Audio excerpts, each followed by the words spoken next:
Bueno, muchas gracias, Oscar, por la presentación y gracias a Sentinel por la invitación. Y bueno, ahí me comentaron que había una pregunta sobre esta frase que para ser bueno en prevención de fraude hay que ser malo. ¿De quién era la autoría? En realidad la autoría la escuché por ahí, esta frase la vi parecida y yo la redacté. Así que bueno, podría decir que es un poco mía. Pero bueno, ¿a qué me refiero con esto? Em, ¿Por qué tenemos que ser un poco malos? Porque si bien suena bastante paradójico, que nosotros somos los que estamos buscando el fraude, lo que tenemos que ver es que tenemos que pensar, los que estamos en proceso ahí, tenemos que, como piensa el estafador, como piensa el defraudador, tenemos que ser malos en esa forma de pensar. Entonces, de esa forma, podemos luego dilucidar y ver lo que a continuación vamos a ver que son las tipologías de fraude en los medios de pago. Bien. Los que me siguen, los que me conocen, saben que cada tanto voy publicando, sobre todo en LinkedIn, esta nube de tipos de fraudes que hay. Cada vez voy sumando alguno más, pero siempre están los que vienen desde hace mucho tiempo. Yo que hace muchos años que estoy, les puedo decir que de los años 80 que arrancamos con los extravíos o robos, cada vez se van sumando más. Seguramente hay muchas más tipologías de fraude, hay muchas más formas de hacer fraude. Algunas ni siquiera tienen nombre, pero existen. Pero bueno, la idea es tener este mapa y empezar a ver cada una de ellas. Por un tema, obviamente, de tiempo en el webinar y como para desarrollarlas un poco, hoy vamos a ver este tipo de tipologías, la estafa nigeriana o estafa 419, la ingeniería social, el phishing, el web scrapping, el walling y el SIM swapping. Entonces, vamos a ver por qué elegí esta, porque hay algo que las une y que me parece importante que tengamos en cuenta, pero lo vamos a ver más adelante. Bien, ingeniería social. Si nos referimos a lo que es la ingeniería social, y bueno, podemos decir que para llevar a cabo estos ataques exitosos, los hackers realizan una investigación sobre el potencial objetivo. Esto implica una exhaustiva revisión de sus cuentas, de sus redes sociales, en busca de cualquier información personal que hayan podido compartir, incluido cumpleaños, direcciones, mail, números de teléfono y hasta lugares que visitan. Hay un tema con la ingeniería social que quizás no es una tipología de fraude, pero sí es un medio para hacer y para perpetuar el fraude. Por eso la vamos a incluir y es importante tenerla en cuenta.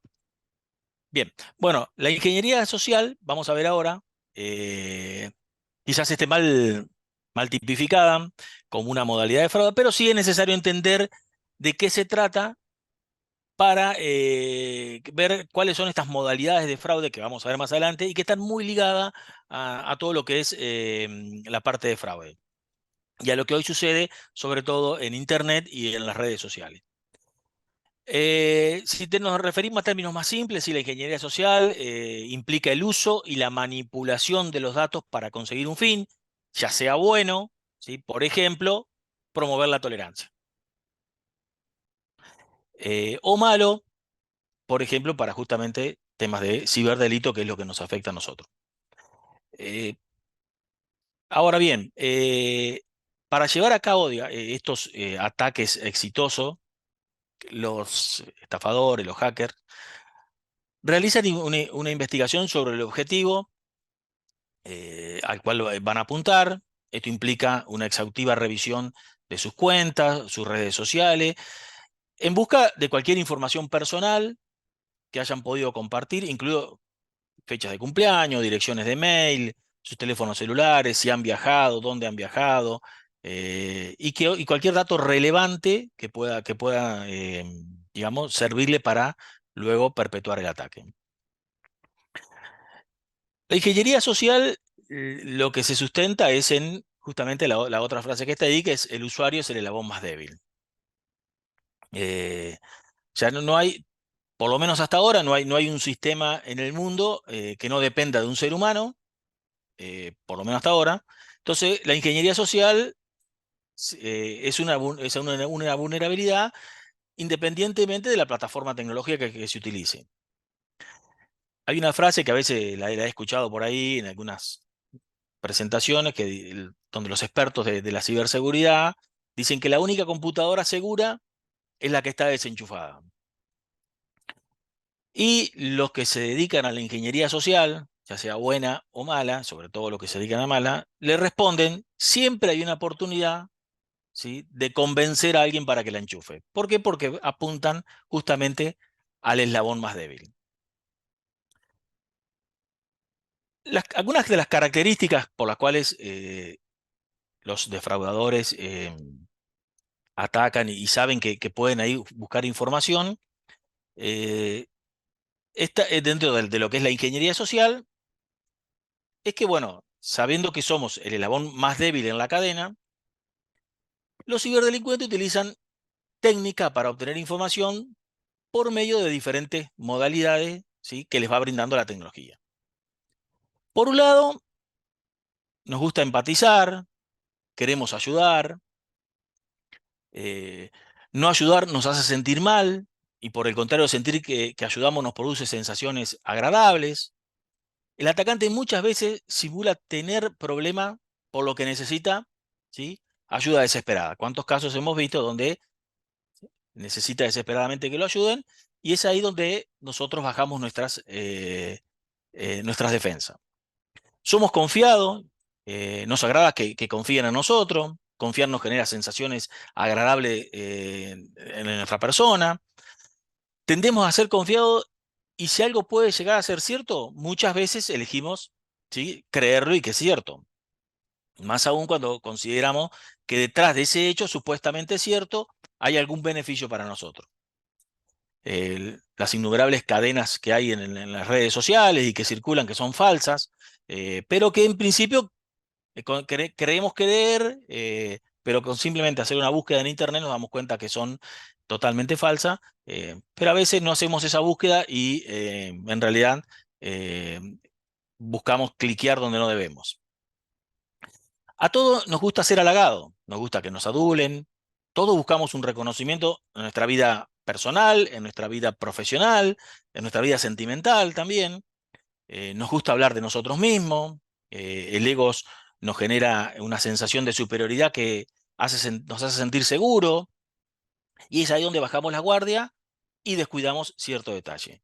Cuando estamos centrados en nosotros, nos distraemos y ahí le damos lugar al atacante. Nos gusta decir, no nos gusta decir que no, ¿sí? Nos incomoda decir que no, está hasta socialmente mal visto, puede percibirse como algo ofensivo, como una mala predisposición, nos pone en una situación de tener que dar explicaciones, porque si decimos que no, viene la pregunta ¿por qué no? Entonces es más fácil decir que sí, es más simple, nos hace sentir mejor y nos evita, ¿sí?, estar en situaciones incómodas. Todas estas características los atacantes lo saben y justamente son las que utilizan para hacer toda esta ingeniería social que después los lleva a perpetuar los fraudes que hacen. A continuación, les voy a compartir un video. Si bien este video ya tiene varios años, pero me parece bastante, digamos, oportuno para este caso.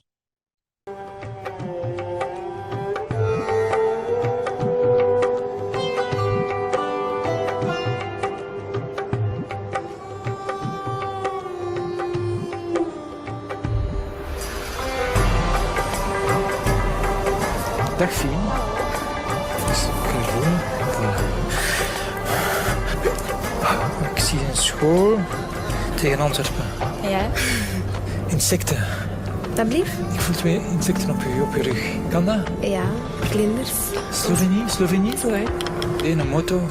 Oranje. Pas erop. Zenit. Oui, oui, bien. Je hebt een vriendin. Julie de... Ja. Een boeiend liefdesleven.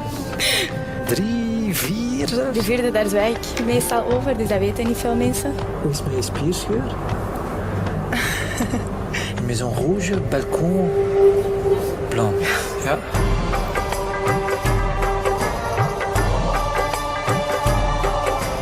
Ik zie geld, ik zie transacties. Maar kent je rekeningnummer van buiten? Ik denk dat ik het wel weet. Die staat wel negatief op je bankrekening. Ja? 9, 7. Last month you spent €200 aan alcohol. Vorige maand €300 aan kleding gespendeerd.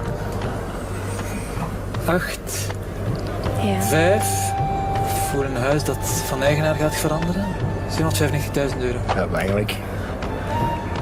41. Ja. Is dat juist? Ja, dat is juist.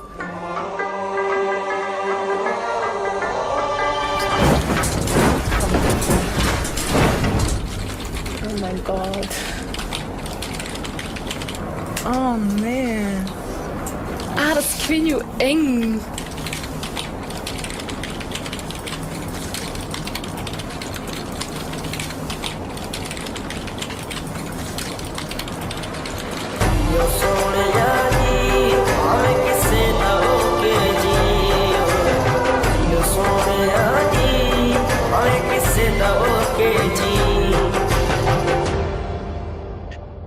Bueno, creo que el video simplifica lo que es las redes sociales y lo que son la ingeniería social, ¿no? Me parece que era un buen ejemplo. Vamos ahora a continuar. Vamos a ver, ya vamos a entrar en lo que es el phishing. Bueno, el phishing, explicarle quizás a toda la audiencia que está acá lo que es el phishing, todos lo conocemos, lo sabemos. El phishing no es algo nuevo, quizás es una de las primeras modalidades de ataques de fraude que existieron. Los primeros, cuando empezaron a comenzar los primeros email y corporativos y personales, era la forma de atacar. Pero el phishing se fue perfeccionando, se fue mejorando. Y algunas de las modalidades que yo le había mostrado en la nube y que figuraban ahí, si bien tienen su nombre propio, pero no dejan de ser un phishing. ¿Por qué? Porque justamente el phishing viene de esto de pescar, ¿sí? Y de pescar información. Y a medida que fueron apareciendo nuevos canales, nuevos productos, nuevas formas, fueron apareciendo nuevas formas de pescar y de hacer phishing. Entonces, ¿qué vemos como phishing dentro de estas subtipologías? El walling. El walling después lo vamos a desarrollar, pero es la pesca de peces gordos, de ballenas, que está dirigida a directivos, a CEOs de la compañía. No es que, o sea, se hacen pasar por esos directivos después lo vamos a desarrollar bien. El phishing, que es pescar a través de una llamada telefónica, a través de un llamado telefónico, tratar de robar la información. El smishing, que es a través del SMS, tratar también de robar información, ya sea cliqueando algún link o respondiendo alguna consulta que le están haciendo. El spear phishing es una variante del phishing donde va directamente dirigido a una persona en particular. Entonces, no es ya masivo como lo conocemos, que mando a todos lados, sino que va directo a una persona. El farming, que es un ataque que involucra un código malicioso o un sitio web falso, ¿sí? Que lo que hace es corromper el sistema de nombres del dominio, el DNS, ya que el atacante lo que hace es envenenar ese dominio. Y el BEC, que también el BEC es una forma de phishing, que ya es directamente hacerse pasar por ejemplo, el CEO de una compañía, ¿sí? Entonces ya es atacar directamente al CEO de la compañía. Bueno, vamos a ver un ejemplo. Hay distintas variantes de ejemplos de phishing, porque te imaginas que con cada uno de eso podemos hacer una. Vamos a ver un ejemplo de un robo de credenciales a un banco.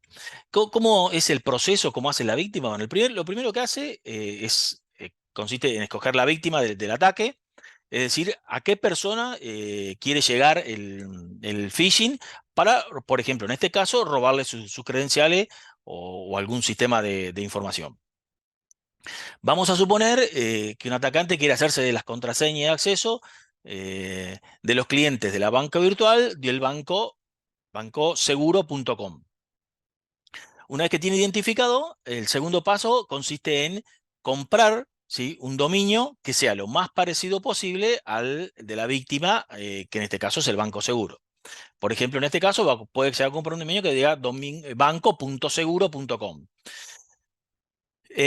Como se puede apreciar, la diferencia con el dominio legítimo es muy insignificante, pero para cualquier usuario de este banco puede ser muy parecido y puede pasar desapercibido.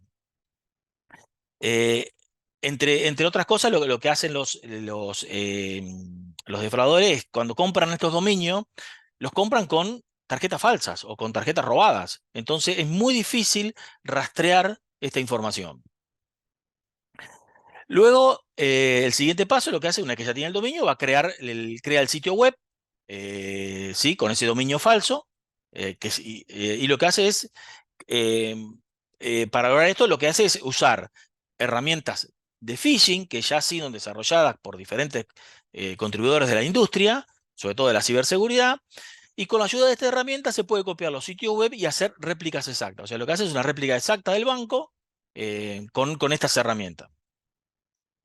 También lo que hacen los atacantes hoy en día es que revisan los componentes copiados y eliminan los rastreadores que pueden tener algunas empresas para detectar si han generado algún sitio web apócrifo. Entonces también tiene desarrollo. O sea, acá vamos viendo cómo los defraudadores, utilizando herramientas legítimas y que se necesitan para la vida y para las empresas, ellos las utilizan para hacer este tipo de fraude. Una vez que tienen armado eso, el paso siguiente es conseguir los correos electrónicos o los números de celular de las víctimas, depende cómo va a perpetuar el fraude, o lo puede hacer por las dos vías, obviamente. Eh, ¿Y para qué? Para empezar a poder enviarle ese mensaje subjetivo que los invite a entrar al sitio falso y que puedan dejar registradas sus credenciales. Por lo general, estas bases de datos de información son de fácil, son accesibles, ya que se encuentran en Internet. Ya no hay que ir a la dark web ni a la deep web para buscar esto. Ya hay grupos de Telegram que incluso te los publican. E incluso se han detectado lugares de comercio físico que a simple vista ofrecen por ahí servicios de tecnología o algo parecido, pero sabiendo estos defraudadores dónde preguntar y dónde consultar, encuentran estas bases de datos también disponibles. Luego, el paso siguiente lo que hacen es ya directamente el ataque como phishing, ¿sí? Ir a pescar esos datos. Entonces, los atacantes lanzan ese señuelo para poder capturar a las víctimas. Y aquí, bueno, la creatividad del atacante juega un papel totalmente crucial, dado que debe elaborar un mensaje para ser enviado por un correo o, por ejemplo, un mensaje de texto o una llamada, el cual sirve para qué? Para engañar al usuario y hacerlo ingresar sus credenciales al sitio falso.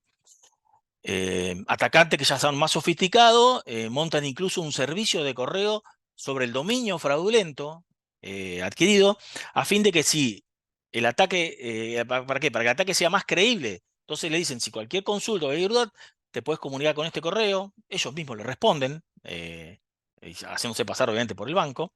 Entonces, esa es una forma que tienen de hacer el ataque. Luego que realizan todo esto, el paso siguiente es, ¿sí? Como dirían, relajarse y disfrutar. O sea, capturar los datos. Una vez que capturan esos datos, en pocos minutos, en media hora, ya empiezan a tener algunos datos. Empiezan a utilizar la información, empiezan a ingresarse con sus cuentas por ejemplo, en este caso, al banco seguro y le empiezan a sacar el dinero.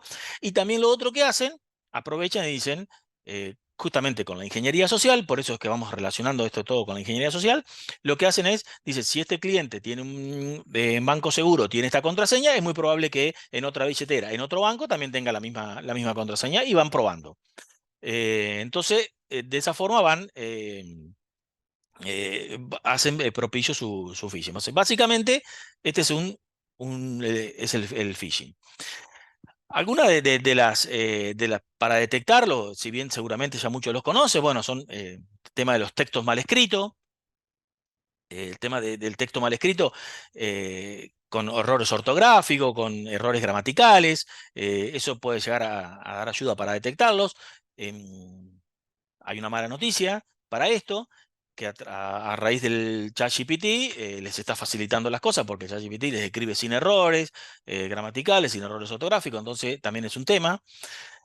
Otro es para detectarlo son los logotipos, ¿sí? La tipografía, los logotipos de las empresas que están siendo vulneradas. Entonces, a veces copian una imagen borrosa y entonces esa la pegan. Entonces, es otra forma también de detectarlos. Las direcciones de las UR falsas, bueno, eso es también lo que estábamos diciendo, ¿sí? Si que le cambian algún carácter o algún dato, si uno hace clic sobre o apoya el cursor sobre la URL, ahí puede detectar que se trata de una dirección falsa. Y por supuesto la comunicación extraña, digamos, de las entidades financieras. O sea, una entidad financiera te va a pedir que les pases tus datos, que le pases tus credenciales, que le complete datos sensibles. Entonces, esos son información que se puede tener en cuenta. ¿Por qué? Porque a lo último vamos a ver cómo afrontarlos y esto es parte de lo que tenemos que darle a ese eslabón más débil que tenemos en la cadena.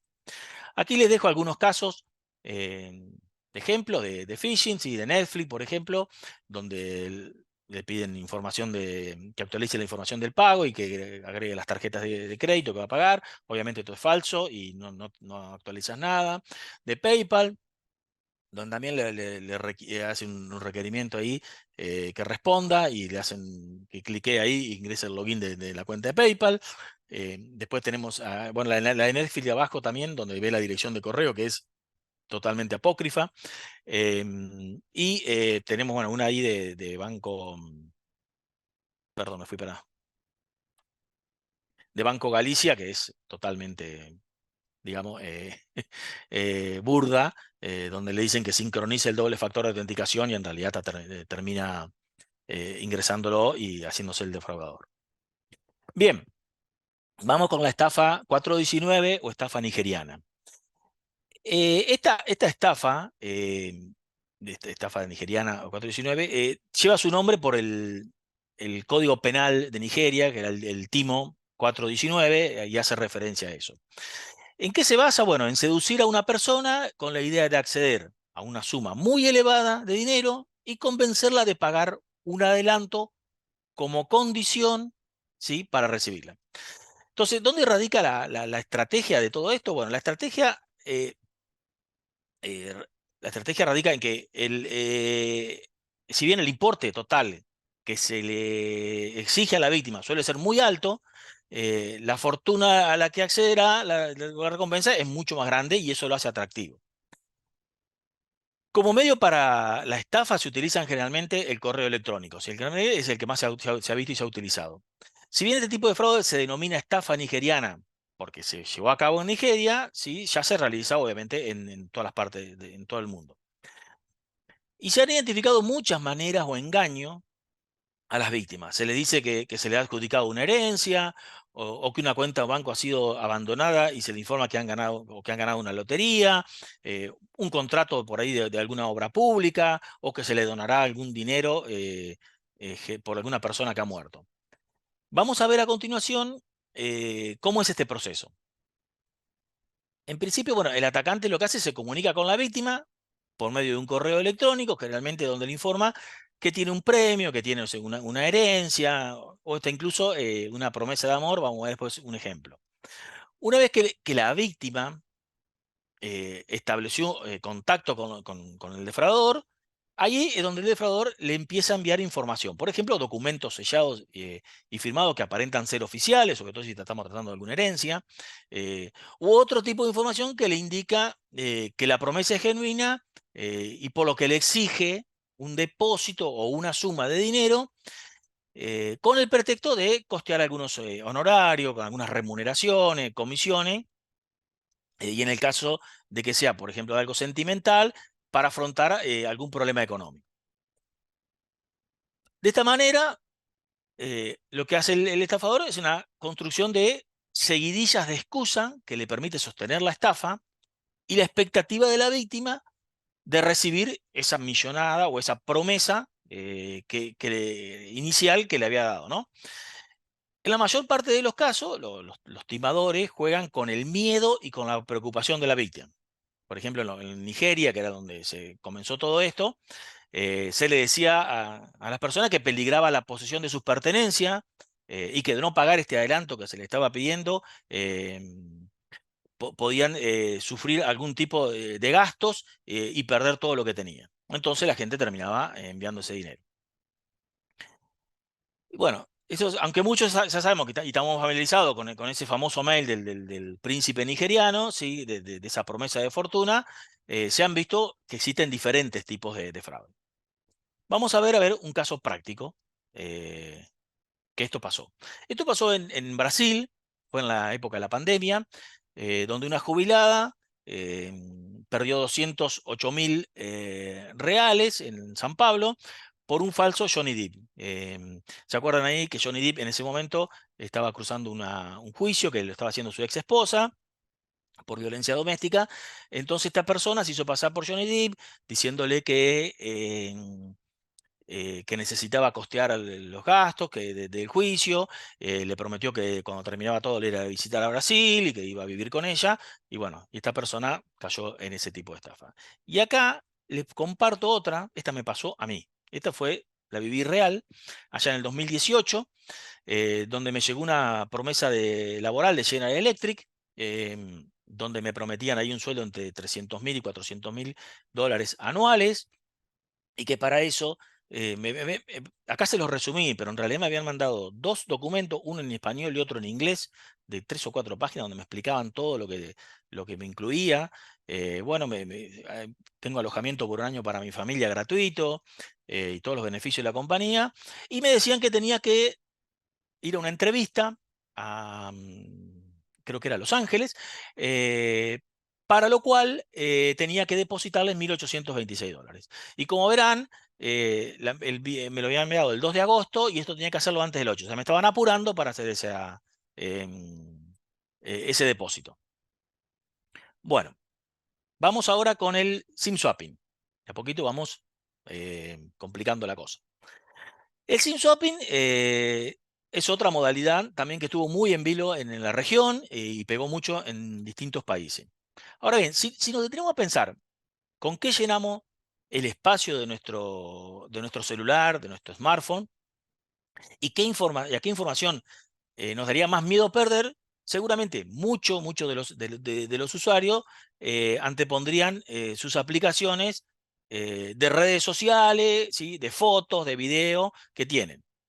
Sin embargo, no todos tienen presente que en nuestro teléfono móvil existe algo que puede ser de mucho interés para los delincuentes y que puede convertirse en un robo de datos o una suplantación de identidad, eh, en un robo de dinero desde nuestras cuentas bancarias, desde nuestras billeteras virtuales o hasta incluso desde nuestras billeteras de cripto. Debemos tener en cuenta que esta técnica no es consecuencia de un fallo de seguridad en nuestros dispositivos, sino en la falta de implementación, por ejemplo, de protocolos de verificación estricto a la hora de solicitar una copia de nuestra tarjeta SIM. Esta técnica se usa conjuntamente con otras de ingeniería social, o sea, siempre la vamos asociando a la ingeniería social, para poder tener beneficio, ya que lo que buscan los delincuentes es acceder a los códigos de verificación que empresas, plataformas y entidades bancarias suelen enviarnos a nuestros dispositivos, o sea, al SMS. Bien, vamos a ver cómo se realiza este tipo de fraude.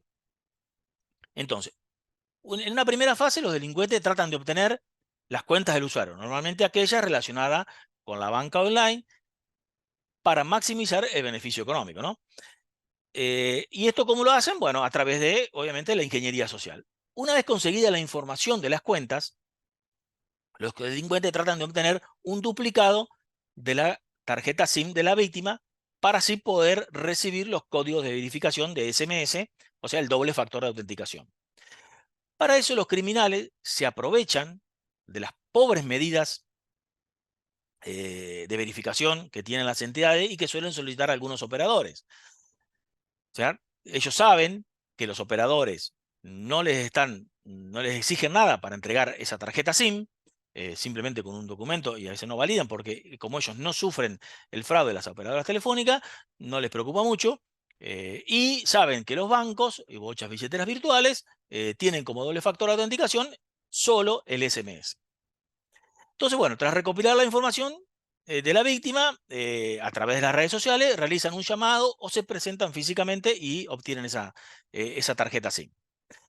Luego, ¿qué hace el atacante? El atacante ingresa esta SIM card en un nuevo celular, el cual se activa inmediatamente, quedando inactiva la SIM de la víctima. Y luego, con los datos obtenidos, como el mail, por ejemplo, porque también tiene su autenticación, accede a las apps de la víctima que tiene, porque se le descargan automáticamente en ese nuevo dispositivo. Entonces, la vulnerabilidad de estas apps son las que tienen como doble factor de autenticación el SMS, ya que cuando el atacante pide cambio de contraseña y el código de activación le llega a él, ya que la SIM de la víctima quedó inactiva, de esta forma, en pocos minutos pueden acceder a todas las cuentas bancarias y a las apps y robarle la información. ¿Qué sucede? La víctima solo se puede detectar esto cuando se da cuenta que su celular no tiene conexión con la red de la operadora telefónica. Pero ¿qué pasa? Nosotros solemos utilizar mayormente nuestro celular conectado a una red de Wi-Fi. Entonces, si no nos conectamos con nuestro operador, nunca nos vamos a poder detectar. O salvo cuando nos quieran llamar y nos dicen, no, te estoy llamando, pero no por Wi-Fi, sino te estoy llamando por operador y no me puedo comunicar. Es la única forma que hay para poder obtener, darse cuenta la víctima, ¿no? Entonces, por estas razones, digamos, todas estas empresas que tienen esta doble factor de autenticación de SMS deberían, digamos, tratar de erradicarlo o de cambiar o de poner algún multifactor que en determinadas circunstancias no pida un SMS, sino que valide otro. Una alternativa es utilizar Microsoft Authenticator, sí, Google Authenticator, que hoy son muy utilizados. Bueno, acá les dejo también un ejemplo que sucedió, donde dice clonaron un chip, a mí clonaron no es mucho, sino que el chip no está clonado, sino que el chip es auténtico. Y le robaron 260.000 pesos a una cuenta de una persona en un banco, y eso se fue enviado a un banco digital, que fue quien recibió ese dinero.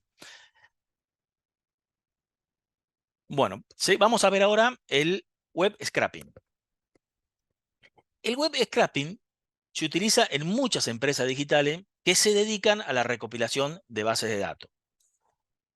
Para aclarar mejor lo que es el web scrapping, debemos entender que tiene un uso legítimo. El scrapping, sobre todo, no es ilegal. Entonces, los robots de los motores de búsqueda rastrean un sitio, analizan su contenido y luego lo clasifican. Por ejemplo, sitios de comparación de precio que implementan bots para obtener automáticamente precios y descripciones de productos, lo utilizan. Compañías de investigación de mercado también lo utilizan para extraer datos de foros o de redes sociales. Entonces, el web scrapping es legal. Ahora, hay dos formas de hacer web scrapping. Una es manual, que se llama el scrapping manual. Esto es, voy copiando y pegando información bastante manual, digamos, no hay un software atrás. Es un proceso muy laborioso, pero algunas empresas, ya digo, legalmente lo utilizan. Pero hay otro, que es el más interesante, que es el scrapping automático. Y ahí se recurre a un software o a un algoritmo que analiza diferentes páginas web para extraer información. Esto se utiliza un software especializado y que tiene atrás de eso un bot. ¿Qué es un bot? Un bot es un software dedicado a realizar determinadas tareas automatizadas y lo utilizan para examinar páginas automáticamente y recopilar datos. Entonces, en conclusión, el web scrapping es totalmente legal cuando es utilizado con fines de negocio. Por ejemplo, las áreas de marketing la utilizan mucho, pero ¿qué pasa? El tema es que los delincuentes la utilizan para fines delictivos. Vamos a ver a continuación cómo es el proceso por el cual se realiza el web scrapping. Uno de los procesos, ya hay otros tipos de scrapping, pero vamos a ver uno que fue uno que dio mucho que hablar, sobre todo acá en la región. Entonces, ¿cómo empieza? Los atacantes utilizan las redes sociales oficiales de las entidades financieras, ¿sí?, para conseguir a las víctimas. Para eso, utilizan esta técnica por medio de los bots. Lo que hacen es identifican a los nuevos seguidores en las redes sociales. Entonces, ¿cómo es esto? Ellos van siguiendo las redes sociales, por ejemplo, toman un banco, las van siguiendo y toman en un tiempo T1, se fijan dónde tienen identificados los N seguidores que tiene ese banco, ¿sí? Dice, tiene tantos seguidores, dejan pasar un tiempo y luego vuelven a correr el bot con el script en un tiempo T2, e identifican los nuevos seguidores que ingresan a la red social. ¿Y por qué hacen esto? Los delincuentes saben que generalmente los clientes comienzan a seguir a sus proveedores financieros porque tienen algún problema. Por ejemplo, a no tener respuesta por los canales formales. O sea, lo llaman por teléfono, el banco no le contesta, o hay demora, le mandan el mail, no le responden. Entonces, ¿qué hace? El cliente dice, bueno, voy a las redes sociales, los voy a escrachar en las redes sociales. Entonces, donde lo empiezan a seguir y ahí es donde hacen el reclamo. Entonces, ¿qué hacen los estafadores? Luego de identificar a los nuevos seguidores, buscan en los comentarios si estos seguidores dejaron algún tipo de reclamo o consulta. En ese momento es donde los estafadores toman contacto con la víctima. En principio por la misma red, o sea, por la misma red social donde se comunicaron. Le mandan un mensaje directo donde se identifican como un ejecutivo de la entidad, con un logo, con todo, y que después, y que están dispuestos a resolverle el problema o la consulta que hicieron. Paso seguido, los invitan a seguir la conversación, ya lo sacan de la red social y le dicen, bueno, sigamos la conversación por una vía telefónica o por WhatsApp. Y a partir de ahí la víctima es engañada y brinda toda la información que el atacante necesita, sobre todo las credenciales de acceso a su home banking, a sus apps, le dan los tokens, le dan todo. ¿Por qué? Porque uno está confiado que está hablando efectivamente con el banco y en realidad le está dando toda la información al defraudador. Entonces, así es como funciona este tipo de web scrapping. Aquí también les dejo un caso que sucedió, donde creaban, esto, tomaban datos de Instagram, se habían reemplazado, hacían web scrapping a través de la página del usuario de Instagram de un banco. Bien, y este es un caso de Flybondi. Ahí pueden ver, el que está circulado con verde es el caso de apócrifo que se hacía pasar por Flybondi. En la segunda línea tienen donde tiene el tilde, es la cuenta oficial de Flybondi. Y miren todas las cuentas que hay de Flybondi que intentaron y que son apócrifas y que buscan, digamos, hacer fraude.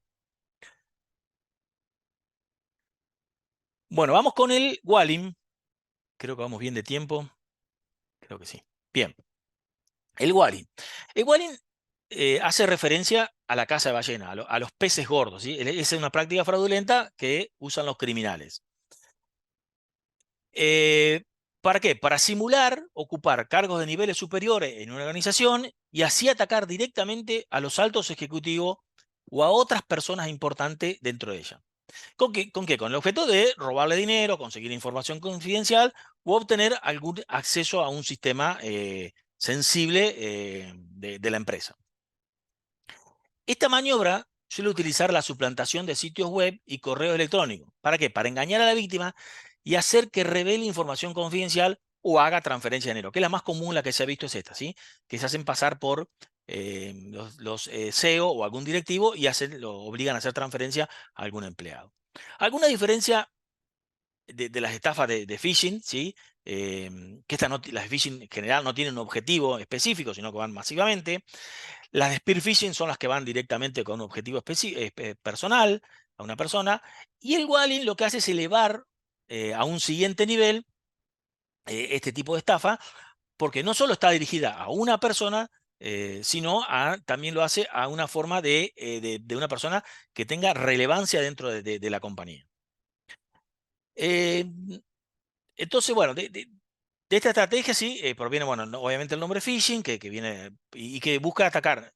Viene por el tema del SEO, pero en realidad buscan atacar a altos directivos que tengan poder de decisión. Lo que hacen ellos es buscar informaciones, por lo general en las redes sociales, sobre todo en LinkedIn, y dicen, este es el CFO de tal compañía, le buscan la información, se hacen pasar por el CFO, porque saben que generalmente las pequeñas y las medianas empresas tienen bajos controles, sobre todo de envío de dinero, y los empleados tienen mucho contacto con los directivos, con el CEO, y si el CEO te da una orden, nadie la va a cuestionar, ¿no? Entonces, vemos ahora cómo es el proceso. El proceso es muy simple, porque en realidad lo que lo lleva al atacante es el trabajo que tiene que hacer previo para conseguir toda la información. Entonces busca en todas las redes sociales que pueda, sobre todo como dijimos en LinkedIn, porque es la parte más profesional, pero busca en todas las redes, arma todo, eso le lleva un tiempo, y una vez que tiene ya localizada a la víctima, ¿sí? Y que tiene todo el perfil, ahí es donde el atacante envía el mail con todas las características, haciéndose pasar por un SEO, haciéndose pasar por alguna persona directiva. ¿Para qué? Para establecer el contacto con ese empleado que lo recibe y que piensa que está hablando con su directivo, ¿no? Entonces lo que hace ahí, le dice, bueno, que por un tema de urgencia necesita, por ejemplo, realizar una transferencia a un proveedor de un alto monto. Utiliza mucho lo que es confidencialidad, ¿sí? Esto es para que no comparta con ningún colaborador, no diga, uy, me está pidiendo el CEO que mande esta información. Entonces, no lo digas a nada a nadie, esto es confidencial. Entonces ahí es donde utiliza una de las características de la ingeniería social, que nos gusta que nos salude. Entonces dice, no, yo confío en vos, no le diga nada a nadie. Uno dice, uy, el CEO confía en mí. Entonces se utilizan todas esas triquiñuelas para convencerlo. Y logra con su objetivo, que es que ese empleado transfiera ese dinero o a esa venta. Bien, acá les dejo un caso de Walling, perdón, que se dio en una empresa, en Alpha Parroy, donde también se vio involucrado, que estaba un jefe también involucrado en todo esto, pero también los hicieron suplantar por un CEO y se realizaron transferencias. Ahora bien, todo muy lindo hasta acá, o todo muy malo hasta acá, pero tenemos que hacer algo. Entonces, ¿cómo vamos a afrontar, o cómo podemos afrontar? Y esta es mi perspectiva, obviamente, acá no hay un manual, sino que acá hay transmitir experiencia, transmitir dolor y transmitir que hemos vivido y que vivimos, y a partir de ahí ir mejorando. Siempre, a veces me preguntan, ¿dónde aprendiste, dónde estudiaste prevención de fraude? No se estudia, lamentablemente todavía no se estudia, en algún momento lo vamos a crear, pero no se estudia y bueno, se hace al andar. Entonces, yo lo que veo acá son como 4 pilares en principio donde tenemos que tener, así hacer foco. El primero es el cliente. ¿Por qué? Porque para este tipo de fraude, el eslabón más débil, ya dijimos que es el cliente, y es donde es el que va a brindar esa información para luego hacer el fraude. Entonces, podemos minimizarlo, pero nunca lo vamos a extinguir. Entonces, tenemos que hacer algo. Con el cliente, bueno, lo que hacemos son campañas de concientización. Hoy hay campañas de concientización. Yo estoy de acuerdo que se tienen que hacer las campañas de concientización, pero a veces las campañas de concientización no llegan al objetivo que queremos. ¿Por qué?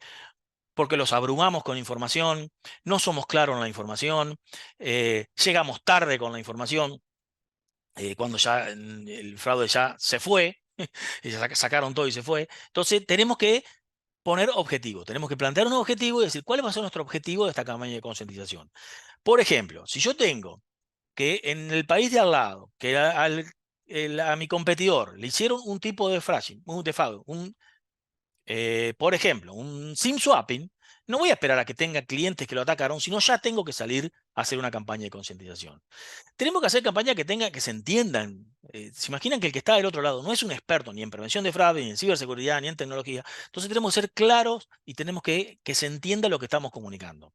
Utilizar mecanismos. ¿Cómo vamos a comunicar? ¿Cómo vamos a llegar con esa información? ¿Vamos a hacer por medio de mail, campañas de publicidad, televisión, redes? Bueno, ¿cómo lo vamos a hacer?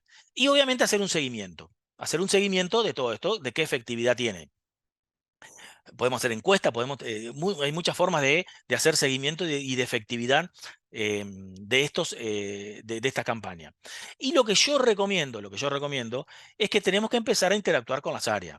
Nosotros, los de prevención de fraude, o yo por lo menos, ¿verdad? Por mí, no soy muy bueno haciendo campañas publicitarias ni haciendo comunicación. Entonces, busquemos las áreas de comunicación, hablemos con la gente de recursos humanos, que por ejemplo hay gente que comunica muy bien, las áreas de marketing nos tienen que ayudar en todo lo que es cómo llegar. Contratemos una agencia de publicidad que nos dé información, que nos dé cómo hacer una buena campaña para que llegue, para que logremos el objetivo. Entonces, ese por un lado es nuestro primer pilar. Luego tenemos un segundo pilar que para mí es el onboarding. Si bien el onboarding, estamos hablando de ya clientes nuestros, o sea, ya pasaron el onboarding, pero es importante acá recopilar la información necesaria que tenemos que tener para poder detectarlo. ¿Por qué? Porque siempre vamos a tener clientes que van a dar los datos y van a llegar. Entonces, si yo tengo una buena identificación de mi cliente, tengo buenos controles biométricos y tengo detectado cómo es la biometría, el comportamiento biométrico. Si tengo, no solamente, no estoy hablando de la imagen, ni de ese videíto porque le hacemos mirar para todos lados. Cómo mueve el mouse, cómo mueve su celular, si tiene el celular prendido, cómo actúa con el comportamiento con su notebook. Bueno, toda esa información la tenemos que tener recopilada. El mail, qué mail utiliza, cuál es el mail que más utiliza. Dispositivo, qué dispositivo tiene, cómo se conecta con el dispositivo, la IP que se conecta. Y sobre todo el device fingerprint, que es importantísimo contar con toda la información que tiene el device. Luego tenemos otro pilar que es el login, ¿sí? Toda la parte de login.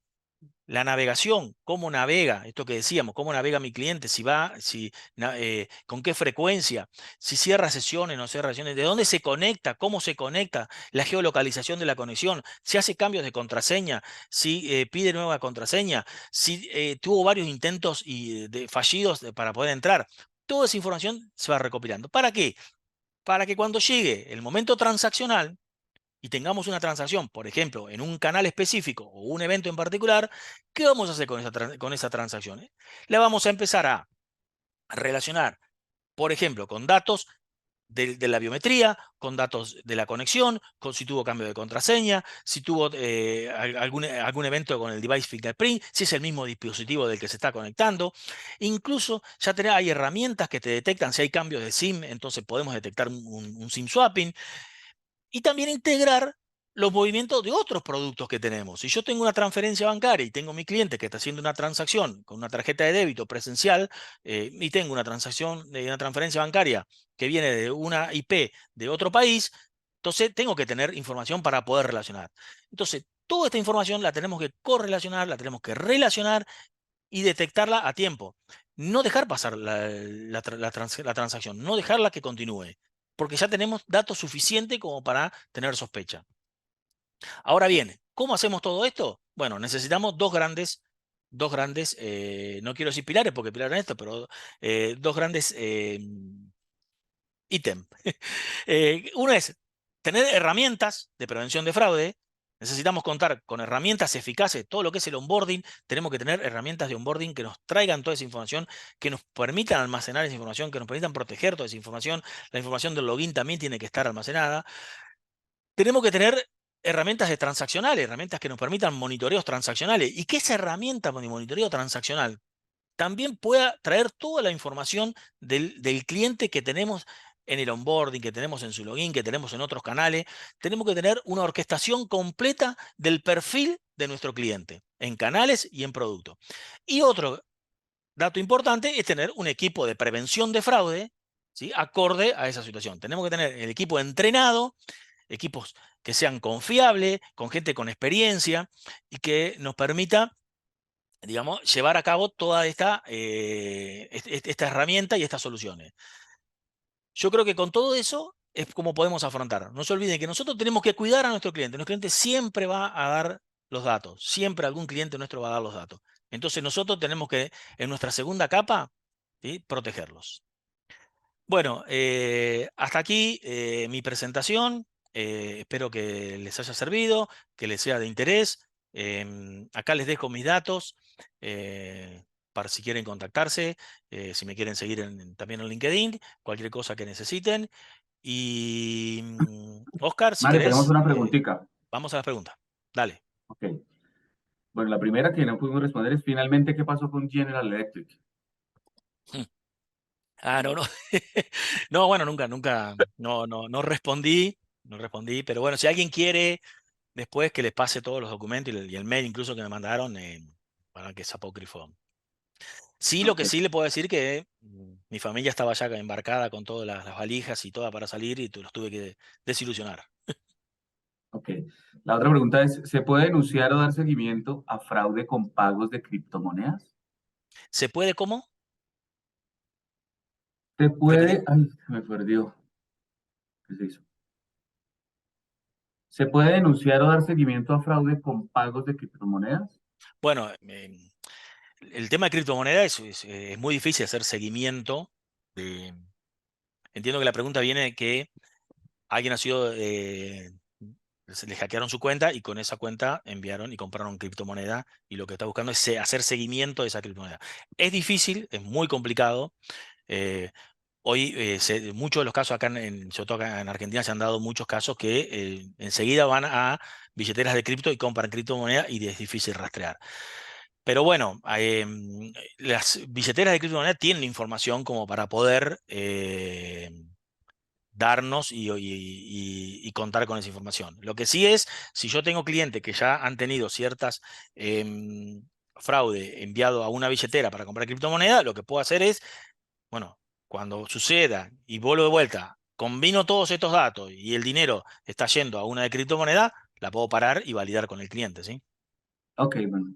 Tenemos varias acá. ¿Cuál es la casuística de fraude más recurrente y la de mayor impacto en el sector financiero? Bueno, lo que más está pegando hoy en el sector financiero son los malware. Eh, hay dos que, sobre todo uno que es Sanubis, que es el que está más. Ahí yo no me quiero meter mucho porque se necesitan muchos conocimientos de ciberseguridad y de la gente de IT, pero es el que más está pegando. Em, Ese es uno de los malware. Después, en lo que es tarjeta de crédito, en lo que yo he visto y tarjeta de débito, el fraude amigo. El fraude amigo es terrible, terrible lo que está generando. Eh, digamos, es uno de los que más, creo que más índice más alto, por lo menos acá en la región. Ok. Em, Otra, ¿por medio de Termux pueden extraer mis contraseñas? ¿Qué son termos? Termux. No, no sé. Ah, Termux. No, no sé qué es Termux. Ok. Lilian Quinche pregunta, ¿es importante tener un equipo para fraudes en las instituciones financieras? No, no es importante, es necesario. Sí, sí, Fundamental. es fundamental. Sí, no, yo no me imagino, yo no me imagino una entidad financiera sin un área de prevención de fraude. Es no Ok. tener al de vigilancia abajo en la puerta que controla. Muy bien, Mario, muchas felicitaciones, muchas gracias por la información. Respecto a VEX, Nicolás Rebolledo pregunta, respecto a VEX, ¿cómo se podría preparar un escenario simulado en la compañía con el fin de concientizar a los colaboradores? Bueno, ahí sí, en realidad las compañías, yo he trabajado en compañías, sobre todo las compañías grandes, tienen programas de concientización a todos los colaboradores y hay programas donde es obligatorio cumplir con esa normativa. Tenés que hacer cursos, tenés que certificarte, e incluso hay sanciones para empleados que no realicen ese programa.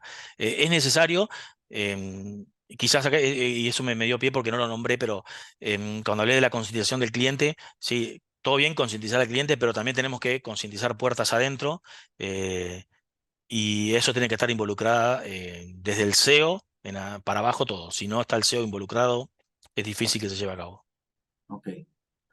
Abel Salazar pregunta, ¿cuánto es el porcentaje en que disminuye, a ver, cuánto es el porcentaje en que disminuyen los fraudes luego de una campaña de concientización general? Me encantaría saber. Me encantaría. ¿No tienes una estadística o No, algo porque similar? justamente por eso yo lo puse a hacer seguimiento, porque a mí me parece que yo lo que he visto y en los clientes que he tenido que deben desarrollar, hacen las campañas de concientización, mandan, pero nadie hace seguimiento después quizás hay un tema de costo, ¿no? También que eso lleva. eh, y lo más triste es que basan a veces su gestión como la campaña de concientización como la principal herramienta para mitigar. Yo creo que es una más, pero tenemos que trabajar puertas adentro. Una Pero de no muchas. tengo ese dato, la verdad no lo tengo. Ok. Irving Mercedes pregunta, ¿qué porcentaje de los fraudes los originan los empleados internos de las instituciones financieras? Fraude interno. Sí. Qué bueno. Tendríamos que hacer un webinar de fraude interno. Yo creo que es más de lo que imaginamos. Es más de lo que imaginamos. Yo trabajé en empresas donde teníamos el área de investigaciones se dedicaba al fraude interno, sobre todo entre lo que era tarjeta de crédito, tarjeta de débito, y no te puedo decir porcentaje, pero te puedo decir que detectábamos mucho fraude interno, sobre todo en las áreas de sistemas, áreas de call center, áreas de back office. El fraude interno está. Lo que pasa es que no se habla. El fraude interno lamentablemente no se habla. ¿Cómo me va a hacer fraude la persona que trabaja conmigo todo el día? El fraude interno está adentro y hay herramientas que te ayudan mucho a detectar fraude interno. Yo me cansé de detectar fraude interno, pero del tipo que se le imaginaba.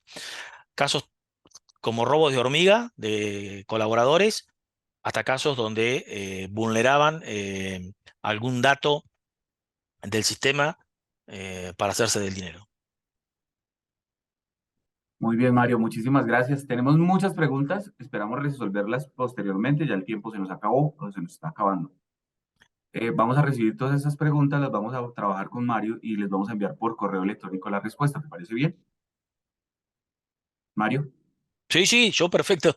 Sí, Ok, sí, no sí, hay perfecto, problema. totalmente, Entonces, para totalmente, las sí, sí. personas que no alcanzaron, que no alcanzamos a leer, bueno, igual vamos a leer la última aquí en el último minutico. En una entidad financiera, el área de prevención de fraudes, ¿dónde debería estar? ¿En una gerencia de riesgos o de tecnología primera línea? Bien. Yo considero que debe estar un área de riesgo, el área de prevención de fraude.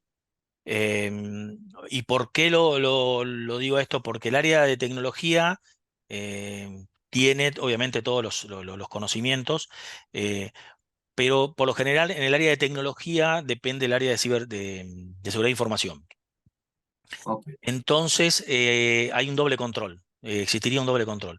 Sí tiene que conversar todos los días con el área de tecnología, pero yo al área de prevención de fraude la pondría dentro del área de riesgos y le daría mucha visibilidad. El área de riesgo de fraude tiene que tener mucha visibilidad, porque es prevención de fraude, ¿sí? Es la que te va a mitigar el fraude y las pérdidas. ok, perfecto. Para terminar, Irving Mercedes pregunta, ¿podría mencionar alguna herramienta para detectar fraudes internos? Te invitamos a visitar nuestra página web de Sentinel y buscar nuestro webinar sobre fraude interno y Sentinel cómo trabaja para esta herramienta. Mario, muchas gracias. A todos los asistentes, muchísimas gracias. Tuvimos una excelente participación de este webinar. Los estaremos invitando a unos próximos en los webinars de valor de Sentinel. Hasta luego, Mario. Hasta luego a Gracias, muy todos. amable, saludos a todos.